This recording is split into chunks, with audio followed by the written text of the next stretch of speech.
I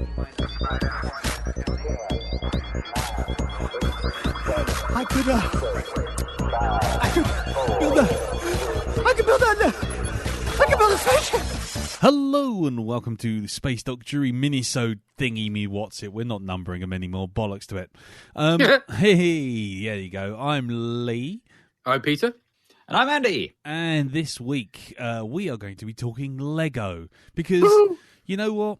If there's one thing I've noticed as a theme that kind of comes up again and again and again, and maybe it's just the intro to minisodes, but Lego features quite heavily in the world of spaceships and spaceship designs, and generally fucking about with science fiction stuff and pretending that even though you're an adult, you can still play with toys. So. We have no shame. We have no shame. We're fine. No one should. What is the shame thing of which you speak? Yeah, exactly. And along with various toy joy from Pete, on our YouTube channel. Lego obviously features quite highly in the old Spacedock realm, so we figured we'd talk about it. So, well, let's be honest. The real reason we're talking about it is we went into the Lego store because there's a lovely new Lego store in London. It's awesome. It's great. Right by the pub. Is that right? It's literally across the road from the pub. And the M&M store and a cinema. I mean, it's literally Spacedock Jury heaven. Yeah, it literally is. It's if you ever need to find us, that's pretty much where we're going to be. Yeah, basically. And we did sally forth into this establishment after queuing, because for some reason you have to queue to get into the store. Mm-hmm. The madness of it all. But you get inside and you are in brick heaven, for there is Lego everywhere. Behold, the field of bricks. It's glorious. Although, I don't know if you've noticed, they have a Lego rendition of the tube map. Yep. And there's a rather suggestive, let's just say, where Euston joins up to Camden Town, looks rather suggestive in Lego form. That's all I'm saying on the subject. But anyway, so in the Lego, so all these wonderful builds, and you have the Ultimate Collector Series Snow Speeder there, and it looks gorgeous. And we went over, and it's this huge box, just the sort of box at Christmas Day you'd open up and be like, I just need to stare at the box for a while. Pardon? And then we stare at the box. Not that box, the other box. But anyway, we saw it, and then you saw the price. Yes. And it got a bit sweary. Yeah, well, that's the thing. I mean, we love the Lego, and we've all got some. Oh, yes. I literally have some. Yeah. Right there. There you go. That's some Foley work for you. Quality Foley work there. And, so we were going to talk about sort of how much it costs. Is it cheaper to actually build yourself a real Saturn V or rather than buy one in Lego form? And what Lego sets do you have? What ones do you want to get? And, it was just kind of like that. So I suppose we better get going. I mean, Andy's already kicked off with his the Lego store intro, but Pete, yes. Last time we went around your house, for a game of Star Trek, make the rules up make the rules up as we go along, blow everything up thing. It's all about the war, Trek. Yes. Yeah. Don't mention the war. I mentioned it once. I think I'll go away with it. You had quite an impressive collection of space Lego, shall we say? Star Wars Lego, particularly. Yes. I've tried to sort of restrict myself to basically anything that's not. It's not even anything that's Empire Strikes Back related, because even that would, end me up in penury. But just focus on Hoth stuff, basically. So anything they've brought out that's Hoth, I've been buying. Right. So, I've now got a couple of snow speeders. I've got an AT-AT. I've got a Rebel base. Unfortunately, they've just brought out a new set that's got the Wampa ice creature in it, as well as an extension to the Lego base and one of those big iron cannon things, and another snow speeder. And I've got to try and save up my pennies for that, but it's bloody expensive. How much? How expensive? 240 quid. Fucking hell. Now, the way I'm doing this is basically you can apply for what's called a VIP card. And every time you buy something from the Lego shop, you get points. And what do points make? Well, in this actually points make money because you can then use your points to take off money from your next purchase. And because my kids are both Lego addicted as well, every time they make a purchase, I whop out my card and say, oh, yes, put the points on there. Thank you very much. So I've got over 50 quid's worth of points on my card now. Nice. So come birthday, it's like, yes, just bring me all your Lego vouchers and I shall splurge on the Hofset, I suspect. So you've got enough. You really shouldn't do that, mate. It just reduces the It's resale white. value. It's white. You know? It's wiped clean. It's plastic. What do you want? Yeah. What's that on my wamper? So hold on. So you're going to pay 260 odd scrotes for a Hoth playset. It would be 240, but at most I'm going to be paying about 160, 170. Yeah. Wow. I mean, that's not even the most expensive set they got there. Oh no. Well, but that's birthday stuff. Obviously, I couldn't normally afford that. But, birthday? yeah. That's a mortgage payment. I mean, okay, so I mean, because I've got some Lego as well. I used to be 1977 to 79 Gold Badge Lego Builders Club award winner. Salute! Everyone salute.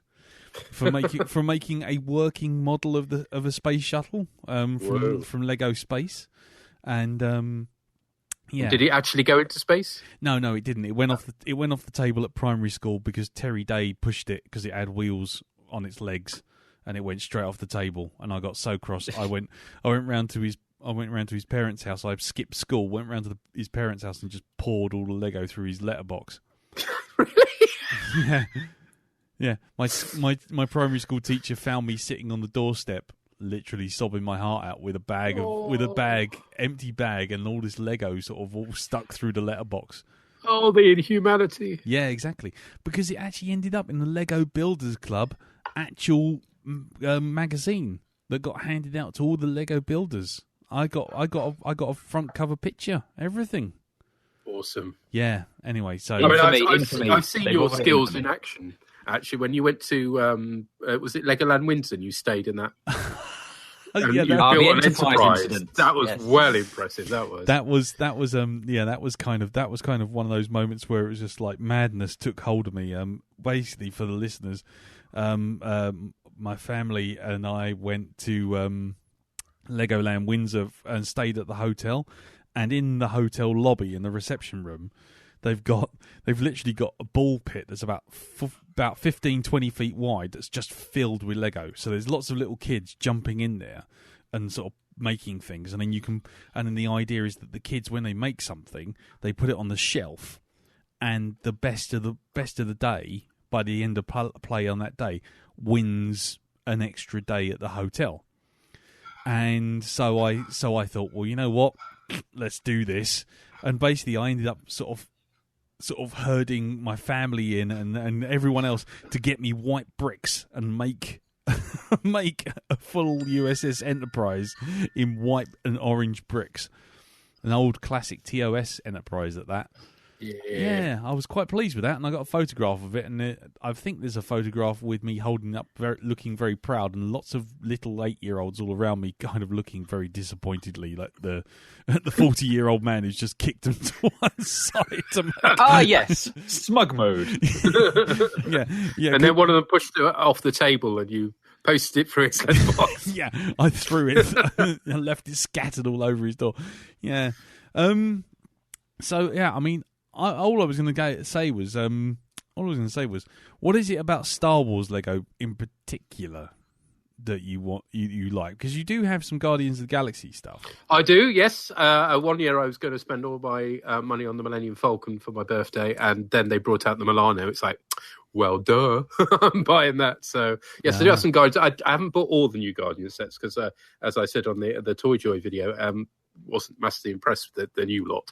Got one of them. But that was mainly because I'd been to the Imperial beforehand. Yes. And then trolleyed, wandered out, went, oh yeah, the Lego shop's open. Yeah. Beer plus the lowered morale and lowered morals and credit card and I mean there are the 1,000,000,001 different sets you can get these days, but I mean I just For the sake of my own wallet, basically, I just focus in as much as possible on just one tiny area, because I am a completist. I'm terrible, so I know. Yes, Anne-Marie knows all about that with your season 1.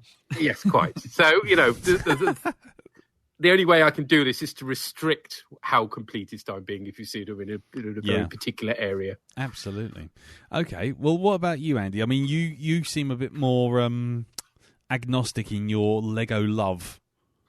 Oh, I'm probably. I wouldn't say I'm more completist. I'm maybe a bit pickier with the sets I want. I don't want to use the word connoisseur because that makes it sound horribly pretentious.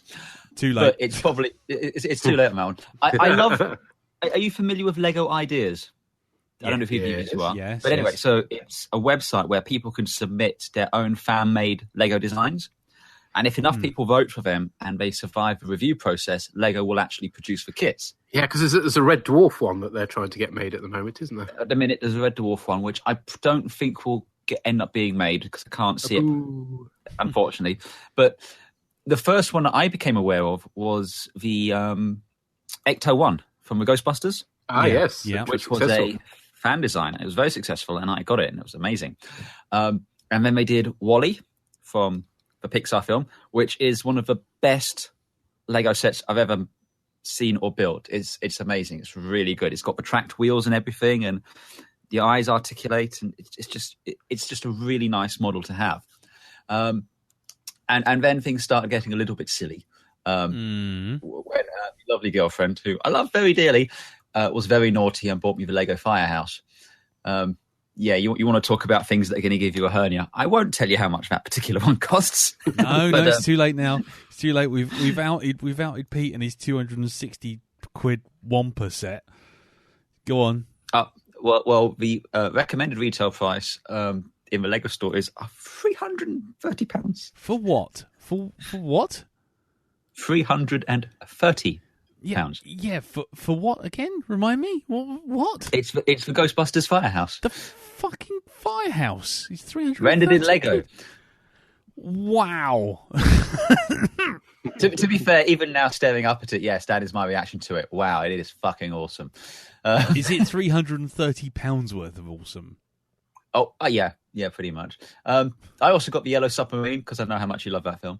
It was a fun little model to build. Yeah. And I've got a spinner from Blade Runner, which isn't an official Lego set, but it's one that you find builders out there who make and package sets you can get. So I've got a spinner from Blade Runner. Nice. And I just yesterday, because damn you, Michael Van Kesteren, if you're listening to this, we went into the Lego store, and I was like, so Mike goes to me, should we go to the Lego store? And I said, look, you're after the Saturn V, aren't you?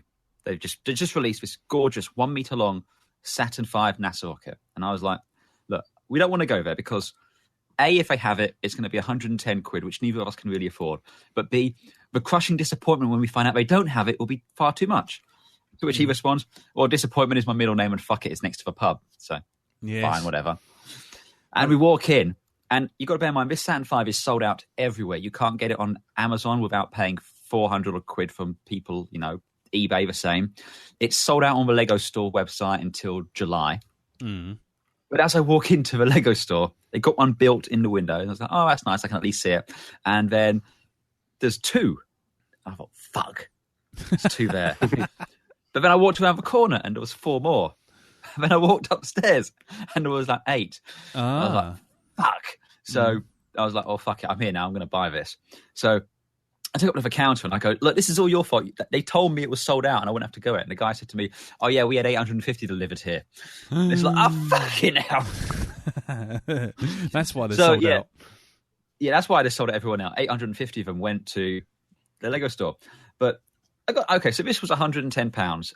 But before everyone kind of gasps in horror, for a Lego set, I think that's really reasonable because it looks like a fantastic build. It's a Saturn V, but all the stages are separate. So you've got the stage 1 with the 4 F1 engines. You've got the stage 2, the S4B. You've got the lunar lander. You've got the command module. You've even got a little command module in the raft after it's landed back on Earth. Yeah. And you get, as well as minifigures, you get micro figures to scale with the Saturn V, which is awesome. Nice. It has 1,969 pieces, referencing 1969, the year of Apollo 11. Nice. And again, it's £100. You can get these little architecture sets, which are kind of aimed at the more adult builder. They're like, you get New York skyline, the Louvre, London skyline, the Guggenheim Museum. They cost £50 a piece, and like a quarter of the size of this. So I was like, yeah, maybe I'm just being conditioned given how much Lego costs. But I was like, it's a fucking bargain. Yes, please. Yeah. So what? Yeah. On the one hand, it's a bargain, but on the other hand, Lego still costs more than oil. You could still actually run the gross national domestic product of Switzerland, Denmark, off of Lego. This is true, but I will say this, right? In this world of 2016, 2017, in the world of Trump and all that sort of shit, right? Lego, at least for a few brief hours or a week, as is the case at the Firehouse, gives me some real joy where I can switch off that higher function button and just enjoy this. It's not like when I'm building a plastic model where there's lots of cutting and scraping and painting and filing and sanding and all that, and it's a very involved process. I can just sit there. I like to knoll Lego. Do you know what knolling is? No. It's the anally retentive laying out each piece in like a organized sequential order in front of you. So it's like laying everything out, get it all nice and organized. Yeah. And then sitting back and build it. And it is the most therapeutic thing ever. You know how you do your drawing when you need to kind of just switch off and relax and stuff like that? Yes, yeah. Lego is mine. Okay. I literally keep a couple of sets almost in case of emergency. In case of apocalypse, break glass. Yeah. It's like that. And I got to tell you, it gives me so much joy to be able to just sit there and build these.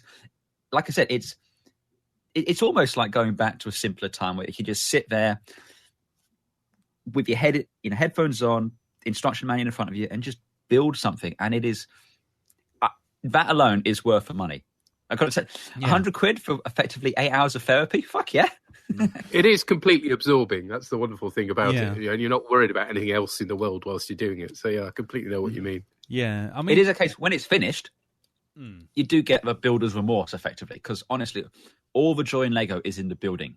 Yeah, and it's but then you realise that your X-wing has become very dusty. So then you pull it apart piece by piece, dust every individual piece, and then build it again. Well, you see, to be honest, because in terms of I have Benny's spaceship from the Lego movie, which is an awesome set. I love it a bit. Yeah. But I'm out of shelf space. I can't really display it just now. So when it came to that, I took out the instruction manual and I took it apart in reverse order so I could bag the pieces up in the numbered bags as well. So later on, I can go back and rebuild it as you build it in the manuals and all that. Which again, I look forward to doing that at some point. But yeah, for me, it's all in the building. When it's done, okay, I've got a nice little model on my shelf for however long it sits there. But my interest with it is done at that point. I buy the Lego for the experience of building it. Oh, see, I get the bonus thing because all my Star Wars Legos displayed literally right by the front door as you come into the vicarage. Yeah. And the bonus for me is watching the look on people's faces when they walk in. And of course, a few of them assume that it's my son's. It's always quite quick to point out, oh no, that's mine. Yeah, you're not dealing with any reverend, you know. Yeah. You know, have you heard of the Reverend Richard Coles? Yes. He is a famous. He was on media Have prince. I Got News for You last week. Well, he put a picture up of some arty thing he got in as soon as you open his vicarage door, and I immediately countered by sending him the picture of what you see when you open my vicarage door, and he retweeted it. Bless him. Nice. So that was a busy afternoon. Nice. Yay. I mean, for me, I do love Lego. Don't get me wrong. I absolutely do. I've got as far as it goes at the moment, I've got a small sort of minifig sized snow speeder, plus snow trooper with gun for some bizarre reason, and I've got the special edition Falcon, which the Force Awakens one. Oh yes, with the square area. Yeah, that's one of my in case of apocalypse break glass sets. Yeah, and very good it is too. I mean, it was lovely. I do get what you're saying when you just get to sit there and just go through it and step by step and what have you. The way you build that one in segments is lovely as well. Yeah, exactly. And you know, I don't deny anyone the pleasure of Lego at all. I mean, I know it might sound like I'm being a bit dismissive at the start of it, but you know, leave me with a box of Lego and you'll have a ton of stuff by the end of the day if you just leave me with it. And that's the one thing I was going to ask you guys about. I mean, do you actually have like a box of spares and actually make other stuff yourself, or do you restrict yourself purely to the sets? When I was a kid, I had separate boxes with all the different types of bits in, and I sort of look back quite fondly back on those days. But I must admit, since leaving home, I've only ever sort of built the kits and left. I've never really had the time then to improvise and sort out the bits into different boxes and build new stuff. So I still have in the loft all my childhood Lego in a big cardboard box. Here's a little thing so when I was a kid, I used to get a towel out and pour all the Lego into the towel, so when it was time to put it away, you could just hoik the towel up and throw it back in the box without spending hours trying to get it put away, because that would take fucking forever. Still find little bits and pieces kicking around. But yeah, these days it's really, because again, I'm looking for, like I said, a few hours distraction to be able to just sit and do it. I want a finite project. You know, I can start to do it and finish it and it's done. Whereas when it's a bit more unstructured, again, I look back very fondly when I had that freedom, you know, summer holidays, which used to last for 17 years. That's it, yeah. Day after day, just building Lego stuff. Yeah, exactly. You just sit and you go back the next day and the pile is just where you left it. And, you know, there's that fucking 2x6 piece. I fucking saw it yesterday and it's not here now. And your hands get that kind of weird dust on them after you've been running your hands through like 7 tons of Lego for about an hour. It's the sound of the click. Yeah, it's, you know, when you and the state of your nails when you've pulled part, you know, for days on end. Yeah, what is this with brick separators? An hour, lad. Yeah. If you were lucky, you wimps. Okay, welcome to the Old Man Podcast now. Well, speaking of which, one thing that definitely dates you is what colour was your first Lego spaceman? Oh, he was blue. Ah, you see, mine was white.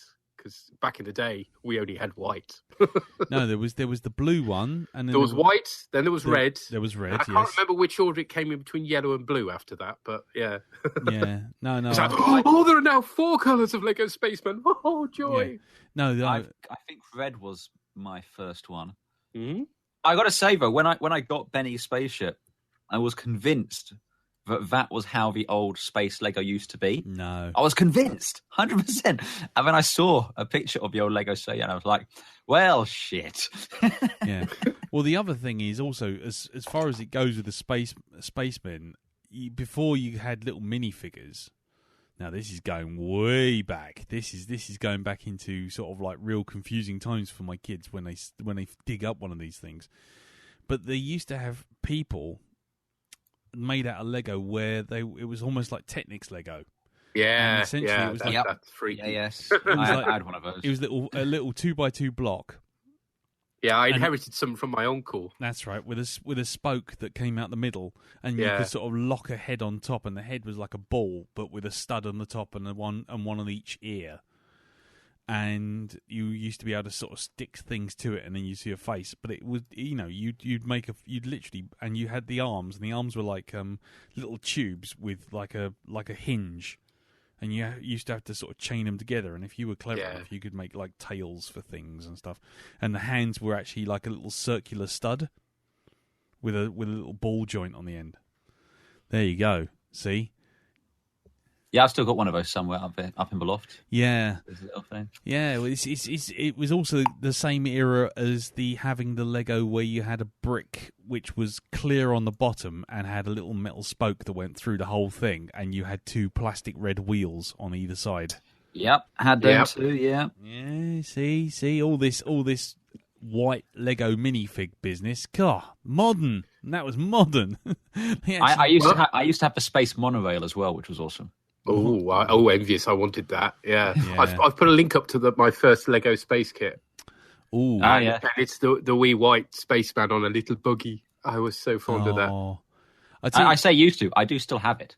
Nice. Yeah. Model kit 886. There you go. Yeah. I mean, the one I had when my dad went bonkers for Lego. He wasn't really into Lego itself, but he was more into the fact that he could buy it, leave me with it, and then I'd still be there six days later. It was kind of an automatic sort of standing still kind of, stand still, laddie.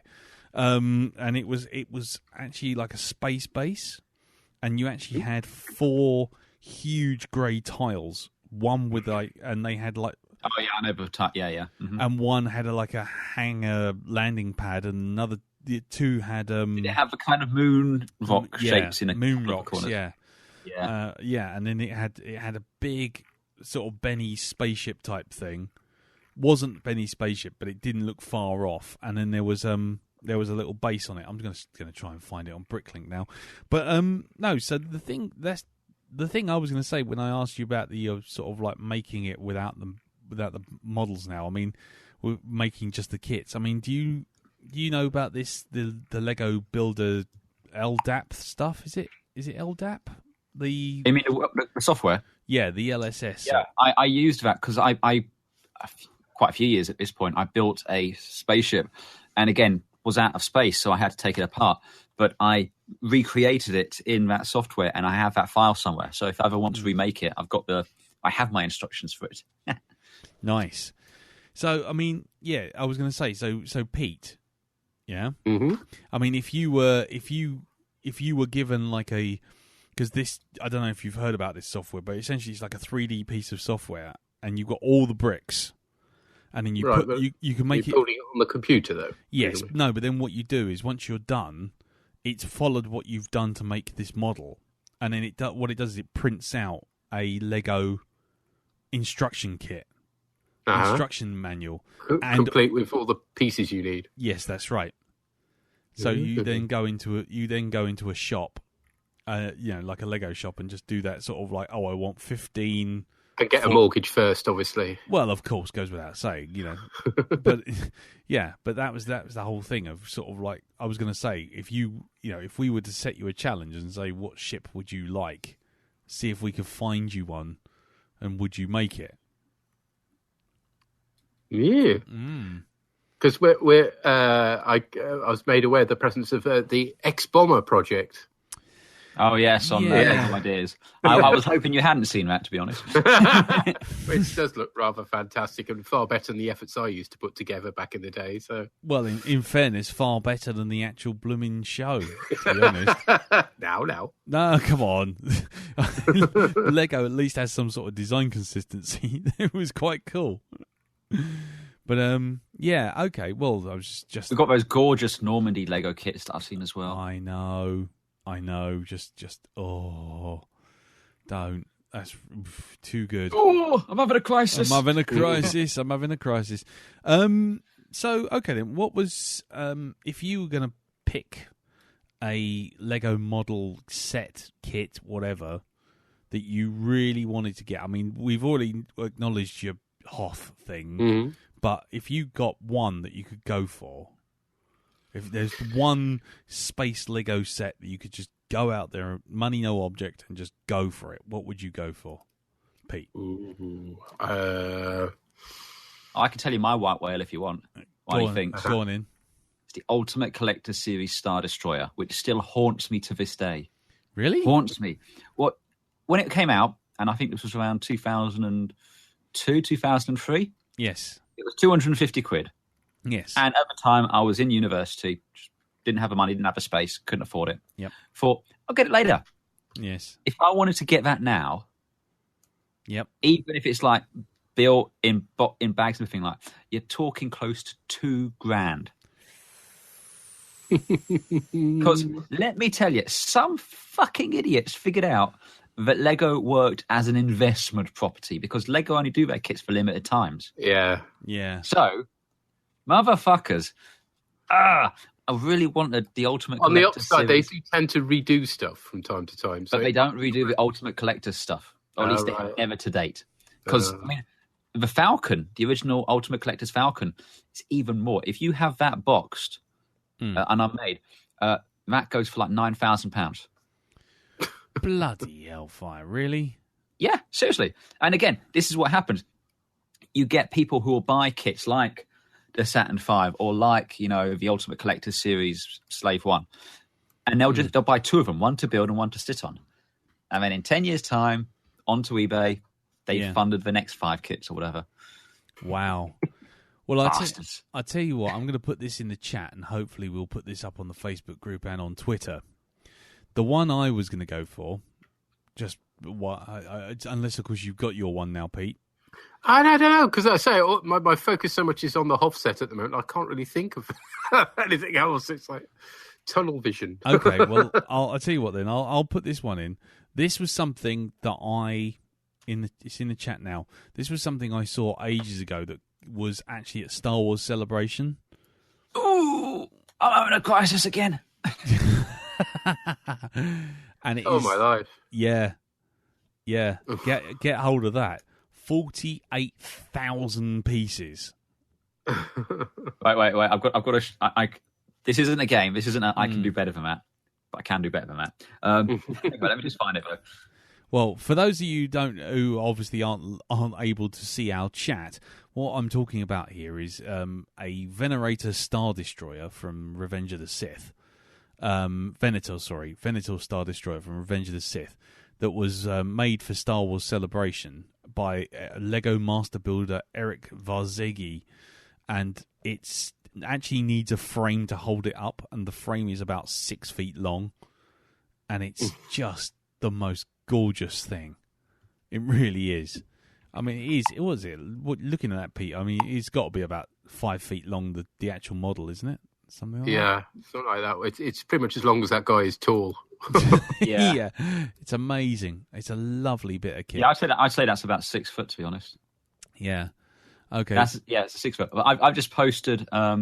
Yes. So someone made an Imperial Star Destroyer, the one from Empire Strikes Back and everything. But what they've done is they've done it. I think this is called studs down, where they only use smooth pieces on the top, so you don't get that distinctive Lego modelling effect sort of thing. It's a smooth surface. Yeah. Look at that. Oh, that's transcended a Lego model. That's now a actual work of art.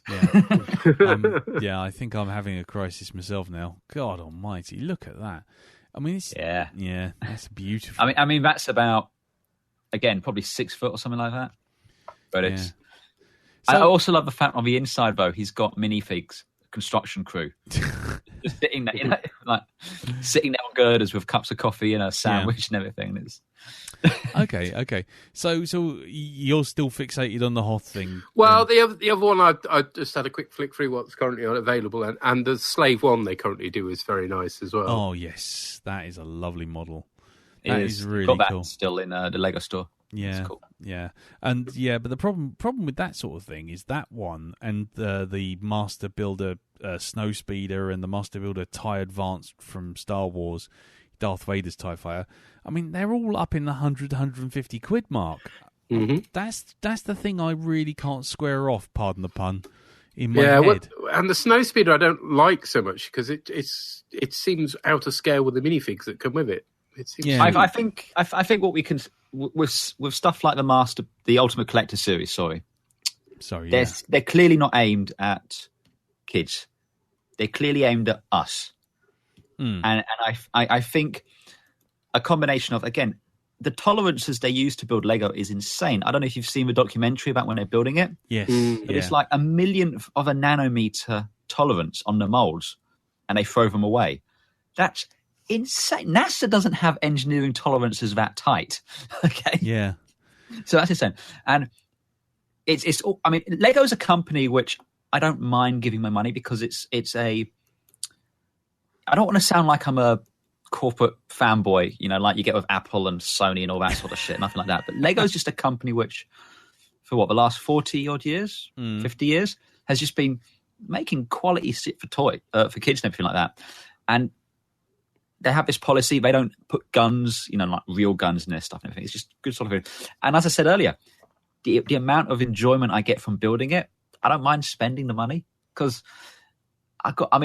just plastic model kits are stupidly expensive as it is. So for me, it's like, Yeah. I can't take it with me. No, that's fair enough. And they only seem to employ genuinely nice people. When the Lego Batman film came out, Yes. there was a minifig blind bag series that came out to tie in with that. And my daughter was completely fixated on getting a Lego Batman in a pink tutu. Oh, yes. Yeah. She wanted that model beyond anything, and I'm thinking, oh, shit, how many blind bags am I going to have to buy to get this? So I went into the Lego store and I got about 5 bags and I said, hopefully this will be enough to get the Lego Batman with a pink tutu, but I guess if it's not in one of these bags, you'll see me again. And the lady behind the counter said, don't worry. And she started doing this feeling the bag thing, which was strangely sexual. And she said, "Oh, that's the Commissioner Gordon, and well, that's the Joker." And she knew every single bag by feel. It was incredible, right?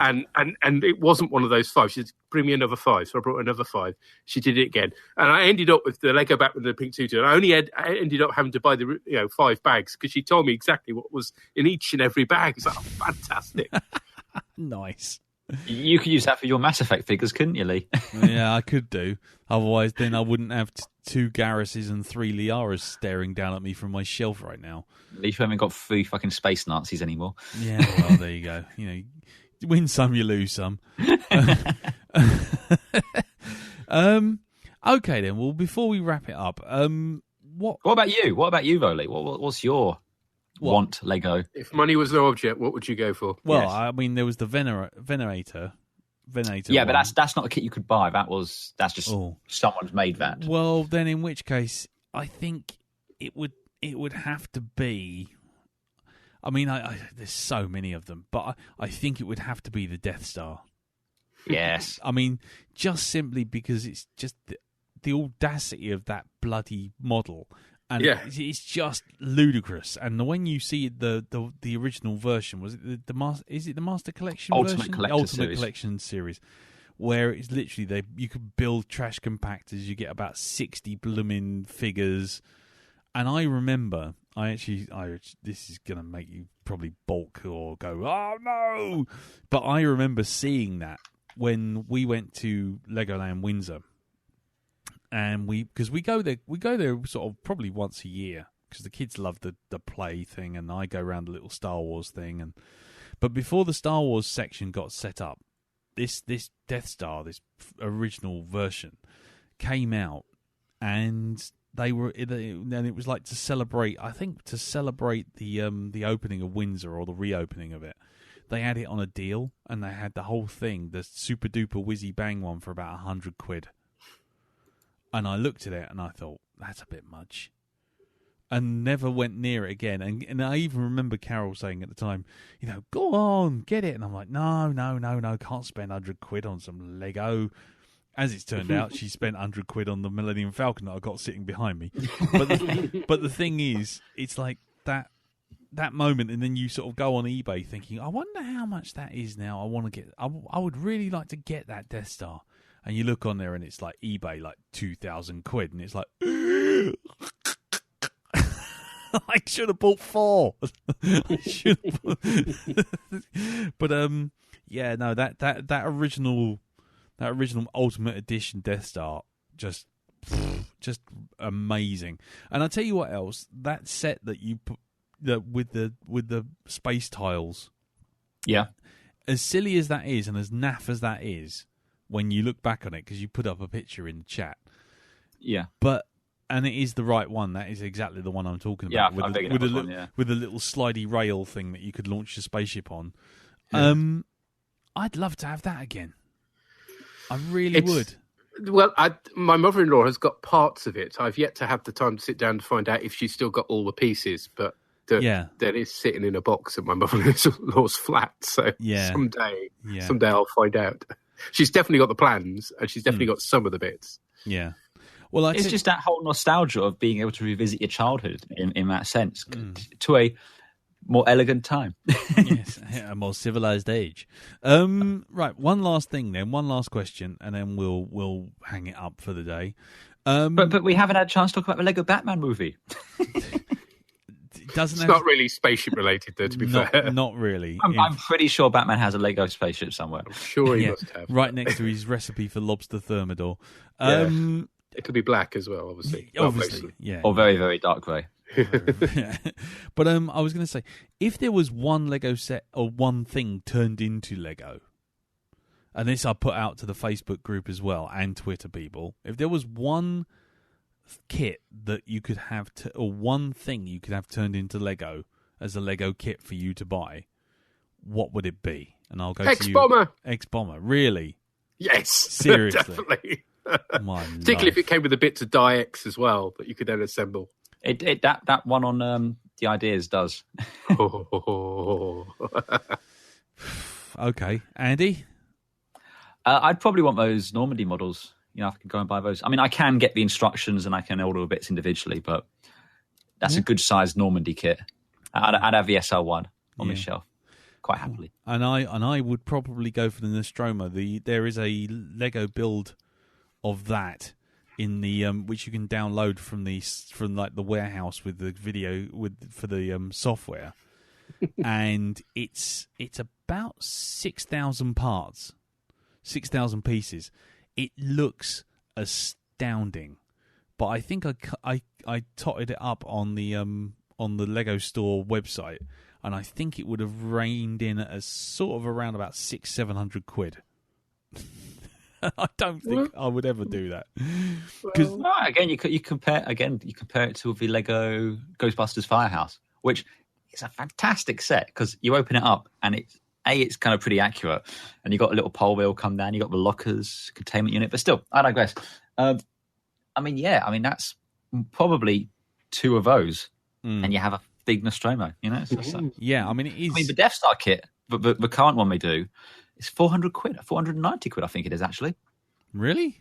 Yeah. Something like that, yeah. And that's the one where you get the little tie, the tie advance, you've got the trash compactor. Again, it's more of a play set than a model. Yeah, I'm just trying to find my my kit. I'm looking for the kit now, just so you can see it. £409.99, the current Death Star. Current Death Star, bloody hell! And that's not even the ultimate version, is it? That's just It's just It's like the version of the Falcon you've got. Nice, bloody hell! That's probably a little too much, but there you go. So I'm gonna find this and put this in the chat, but up to you guys. What we do with that? But So what were you guys? What were you people out there? You lovely listeners. What would you like to see turned into Lego? What would you think would be the best set to have? Do let us know. Drop your comments in on the old Facebook group, which is facebook.com/groups/SpaceDockJury, or let us know on the chat on Twitter. So go over to @SpaceDockJury and let us know. Or if you like, go and visit our website, which is spacedockjury.com, and just leave some comments in the underneath this episode. And also, don't forget that we also have a YouTube channel, which is youtube.com/channels/SpaceDockJury. So, that's about it. Before we go, Pete, do you want to just do a little bit of self-promotion, sir? A bit of pluggage. Let me fetch out my plug. Nice. Yes, you can catch me on the broadcast on Geek Planet Online in iTunes, talking with Amory about Star Trek, mainly Deep Space Nine. Right, okay. And Andy? You can catch me on the Flappy Paddles Going Round Really Fast podcast, also known as the Grand Prix podcast, with Elsa McManus, where we talk about Formula One and, on one rare occasion, the Indy 500. Yes. And you can also catch us on the Band of Brothers podcast, which will be coming back sometime later in June, which is either before or after this podcast, depending on when we got around to releasing it. Yeah, depending what other stuff comes out and pushes this Minisode up the schedule. Yes. Brilliant. Okay, and you can find me on the Black Dog Podcast every Tuesday, which is at blackdogpodcast.com, and a Facebook group, which is facebook.com/group/the Black Dog Podcast, and on Twitter, which is, unsurprisingly, Black Dog Podcast. So I'm sensing a theme there. Yeah. It's almost like I've got used to typing it. Really, that's about it. Really. So that's it. Thank you very much for listening. Do leave your comments again on the Facebook group, and do let us know what you think of the of Lego in general, or your favourite kits and what have you. And until next time, we'll speak to you soon. Ta-da! Bye. I should go. Lego. Everything is awesome. Everything is cool when you're part of a team. Everything is awesome when we live in our dream. Everything is better when we stick together. Side by side, you and I gonna win forever. Let's party forever. We're the same, I'm like you, you're like me. We're all working in harmony. Everything is awesome. Spacedock Jury is a production of 3 Angry Beards.